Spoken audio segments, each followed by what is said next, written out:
Gulliver's Travels, Chapter 1, All So Small. Lemuel Gulliver loved to travel, and he loved adventures. This is the story of one of his stranger adventures. It began when Gulliver boarded a ship for the Far East. The voyage was a difficult and dangerous one.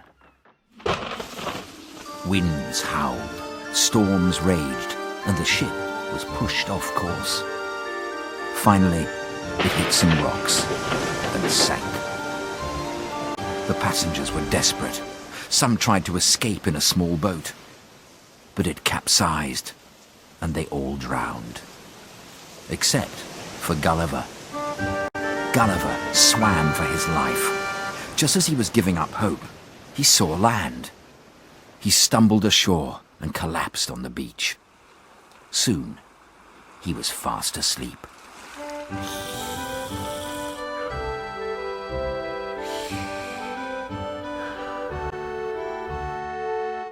When he woke up, he couldn't move. Not even his head. He was tied to the ground. Where am I? What's going on? Gulliver tugged his hair free and looked around. An amazing sight met his eyes. Tiny men were clambering all over him. "Hey!" Gulliver shouted. "What are you doing?" The men jumped off in fright. Some of them fired arrows which pricked his skin like needles. "Ow!" cried Gulliver. "That hurts!" What were they going to do next? He soon found out. They stopped firing arrows and built a ladder beside him. Then an important-looking man climbed up and shouted in his ear.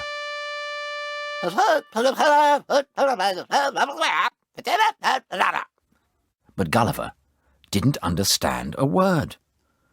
He was hungry too, so he pointed to his mouth. "Hungry," he said. The man must have understood him because a crowd appeared, carrying huge amounts of very small food. Gulliver gobbled it all. Then they brought barrels of wine, which Gulliver gulped down thirstily. The people gave each other sly smiles. Unknown to Gulliver, they had put something in the wine. In seconds, he fell into a deep sleep. The people set to work. 500 tiny carpenters built a wooden cart and dragged Gulliver onto it. Then he was pulled away.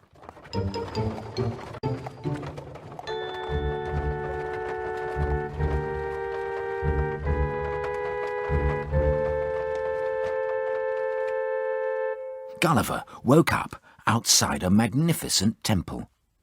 He was in the country's capital city, Milando. The people thought the temple could be his new home. But Gulliver, who still couldn't understand them, was very confused. To make things worse, he was chained to the temple. As he stood there, crowds gathered to stare at him. Gulliver was just as amazed. It was like a toy town.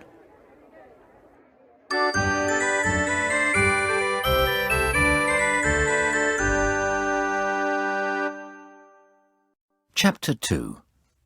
The Emperor. As soon as the Emperor of the land heard about the giant man, he came to see Gulliver. But they couldn't understand each other either. "I need to think about this," said the Emperor. Leaving his soldiers to guard Gulliver, he strode off. Everyone wanted a closer look at the giant, but some men fired more arrows at him. "Stop that!" cried the soldiers, seizing the men. "Here!" one shouted. "Let's give them to the giant to punish!" Gulliver picked up one of the troublemakers and opened his mouth. The little man wriggled and howled with terror. He was sure he was going to be eaten. Meanwhile, the Emperor was thinking hard. What should he do about Gulliver? He decided to ask his advisors. Let's kill him before it's too late. Anything that big must be dangerous, said one. But as they were talking, 2 men arrived. They were full of news about the men who had fired arrows at Gulliver. The gods gave them to the giant to punish. Here's a joker. He pretended to eat one, and then he let them all go. The Emperor was delighted. Let's keep him, He said. give him plenty of food, make him some new clothes, and teach him our language. Soon, Gulliver had everything he needed. But he was still held in the temple, like a prisoner.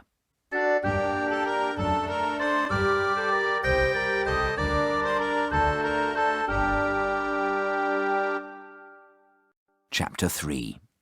Freedom. Gulliver learned the people's language as quickly as he could. Then he asked to see the Emperor. Please set me free, he pleaded. The Emperor wasn't sure. You'll have to wait. He said, You may still be dangerous. and he sent his men to search Gulliver's pockets. They found his handkerchief, his snuff box, his notebook, What's that? Oh, strange language. his comb, his watch, and a bag of coins. The biggest coins I've ever seen. The only dangerous thing they found was his gun. But they didn't know what it was. The Emperor wasn't satisfied. He sent a message to Gulliver. Do you have any weapons? Show us. He demanded. This is my sword, and this is my gun. Don't worry, Gulliver said. You can have them. He handed his sword and gun to the guards, and the Emperor relaxed. But he still didn't set Gulliver free. Gulliver just had to wait. To pass the time, he learned more about the country, which was called Lilliput. It had some very strange customs. One was the game of leaping and creeping. Even important nobles played it. They had to leap over a stick or creep under one. The winners won prizes. To work for the Emperor, people had to do tricks. The top jobs went to the best acrobats. Up, up, and over! Gulliver thought this custom was very odd, but he didn't show it. If he was friendly, they might trust him and let him go. Every day, Gulliver begged to be allowed to leave the temple. Finally, the Emperor agreed. Let him go. He declared. The giant may walk where he likes, but he must ask first, and he must stay on the main roads. I will, Gulliver promised. Free at last, Gulliver set off to explore the city. All the people stayed indoors to avoid his enormous feet. There he is. I've never seen anything like it. He's huge. Gulliver thought he'd visit the palace, but the gate was too small and the walls were too tall. So he cut down a tree from the palace garden and made 2 stools. With a stool on either side of the wall, he could step over into the palace courtyard. Inside, he was taken to meet the Empress and her children. Welcome. Said the Empress. She held out her hand for Gulliver to kiss. Gulliver explored the entire city before he returned to his temple that night. When he fell asleep, he had a smile on his face.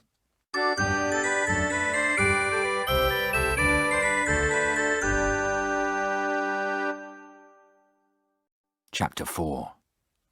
War. Lilliput seemed like a peaceful place, but Gulliver soon found out it wasn't. One day, the Emperor's secretary came to see him. We have a problem, He said. There are two groups of people in Lilliput.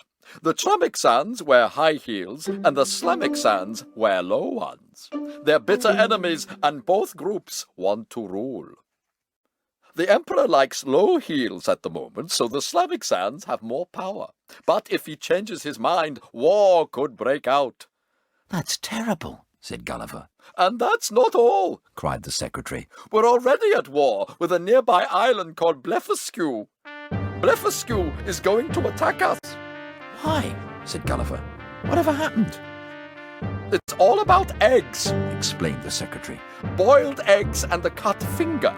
Gulliver was astonished. Eggs, he said. How? The secretary blushed. Well, many years ago, everyone opened their eggs at the big end, but then the prince cut his finger when breaking his egg open. His father passed a law at once. No one was to crack their eggs at the big end ever again. Eggs always had to be eaten from the smaller end. Lots of people refused to obey the law. They were ready to die over it, and some were killed. But others fled to Blefuscu because there people still cracked their eggs at the big end. We've been at war ever since, and now the Blefuscu fleet is going to invade Lilliput. You have to help us. The secretary pleaded. Please. Gulliver listened carefully to the sad tale. I'll see what I can do, he said. He tried to find the island of Blefuscu with his telescope. It was easy to spot. A fleet of ships was getting ready to set out. Gulliver counted over 50 warships. What can I do against so many ships? I know. I'll need ropes and iron bars, he told the Emperor. Gulliver twisted the ropes together to make them stronger. Then he bent the iron bars into hooks. Now for the next stage of my plan, he muttered, heading to the sea. Gulliver waded in and swam almost to Blefuscu.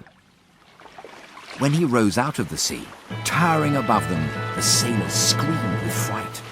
Many dived overboard just to escape. Gulliver hooked a rope to each of the ships and tied the ropes together. Then he hauled the fleet back across the sea to Lilliput. 3 cheers for Gulliver! Hip, hip, hooray! Hip, hip, hooray! Hip, hip, hooray!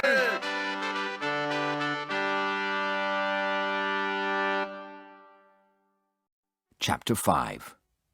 Gulliver in Danger. But the Emperor of Lilliput wasn't satisfied. I want to take over Blefuscu, he told Gulliver. Gulliver thought that was going too far. I won't make people into slaves, he said. This made the Emperor cross. Then some messengers arrived from Blefuscu, hoping to make peace. When they met Gulliver, they invited him for a visit. This made the Emperor furious. Rumph! He said crossly. I suppose you can go, if you must.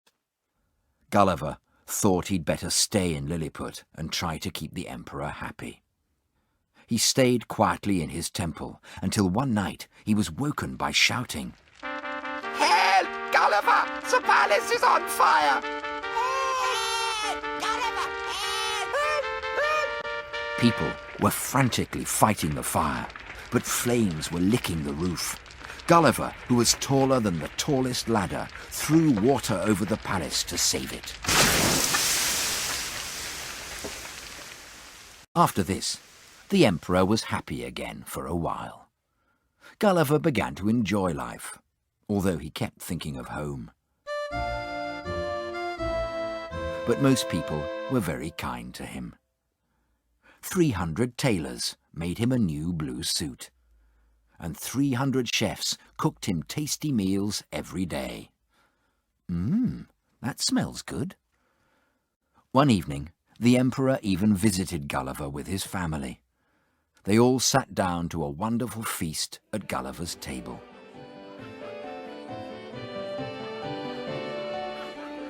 Will I ever eat full-sized food again? But Gulliver's problems didn't go away. Flimnap, who was in charge of the emperor's money, didn't like Gulliver. He said he cost too much. Your Highness, he eats far too much. I see what you mean. The emperor listened to what Flimnap said. It was true. Gulliver was very expensive. Late one night, Gulliver had a visitor, an important noble from the palace. He kept his face hidden. He had come with a warning. Listen carefully. Your life is in danger. Flimnap is turning everyone against you.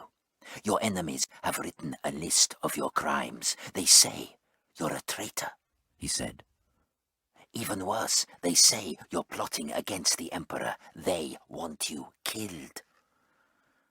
Flimnap wants to set your temple on fire and shoot poisoned arrows at you. Gulliver turned pale. Not all of the nobles want to kill you, the man added. Some say you should only be blinded. But even the emperor wants to give you less food to save money. You must leave now.